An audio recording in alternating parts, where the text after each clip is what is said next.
যাও। ইস ইস, এটা করেন না বাবা, এটা করেন না, এটা শিরক, এটা শিরক।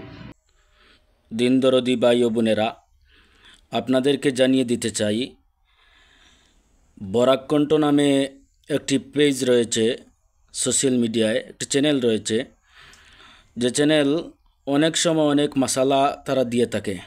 অনেক সময় অনেক মশালা ইসলাম সম্পর্কে এমন এমন মশালা দিয়ে থাকে, মনে হয় ওরা মুস্তাহিদ হয়ে গেছে, অথচ ওনাদের সপক্ষে কোরআন হাদিস বিলকুল সাপোর্ট করে না। কোরআন হাদিসের পক্ষে কোনো কথা ওনাদের কোরআনের লগে কোনো মিল খায় না, হাদিসের সঙ্গে কোনো মিল থাকে না। অতএব ওদের থেকে পরহেজ থাকবেন, এদের থেকে বেঁচে থাকার চেষ্টা করুন। বিশেষ করে ওনারা আজকে যে দলিলগুলো দিয়েছে, ওনারা যে কথাটি বলেছে যে কদমবুসি শিরিক, একজন ফু দিচ্ছে আবার উনি কদমবুসি করতে চাইছে তো বলছে শিরিক। এরপর একটি ঘটনা বলেছে, বুড়ি নবী পাক সাল্লাল্লাহু আলাইহি ওয়াসাল্লামের উপরে কাটা নিক্ষেপ করতো প্রতিদিন, হেদায়ত পেয়েছে, ইমান এনেছে। কোথায় থেকে এরকম বক্তব্য পেয়েছে সে নিজে জানে, ওনারা নিজেরাই জানে, এছাড়া কেউ জানে না, আল্লাহু আলাম। বিশেষ করে আমি আপনাদেরকে কদমবুসি সম্পর্কে ওনাদেরকে জানিয়ে দিতে চাই যে কদমবুসি শিরিক যদি আপনারা প্রমাণ করতে পারেন তাহলে প্রমাণ করুন, যদি কোনো আলিম প্রমাণ করতে পারেন তাহলে ওনাকে বসান। সুন্নি মুসলমান বিশেষ করে আমি রেডি আছি। দেখুন, কদমবুসির দলিল আপনাদেরকে শুনিয়ে দিতে চাই। কিতাবগুলি পড়েন, জানেন, জানার চেষ্টা করেন, আপনারা নিজেরা মুস্তাহিদ সাজবেন না। বিশেষ করে লক্ষ্য করুন আল আদবুল মুফরদ, ইমাম বুখারী রাহিমাহুল্লাহর কিতাব।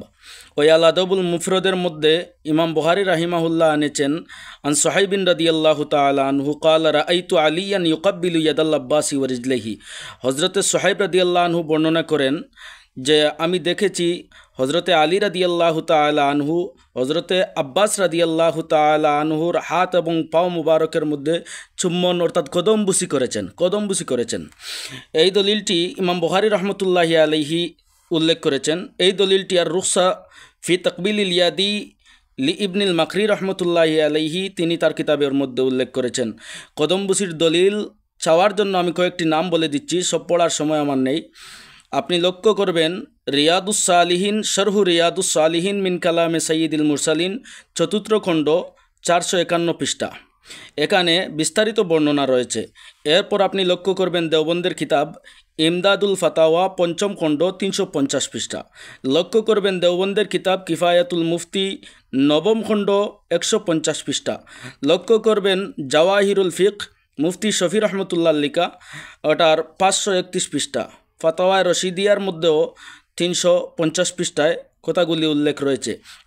এরকম অসংখ্য অগণিত দলিল রয়েছে, যেটা ইমাম রশিদ আহমদ গঙ্গোয়ী রহমতুল্লাহ আলাইহি তিনি উল্লেখ করে শেষে বলেছেন, ওই রশিদ আহমদ তিনি নিজে ফতোয়া জায়েজ করার দিয়ে তিনি বলেছেন ইয়ে হাদিস সে সাবিত হ্যায়।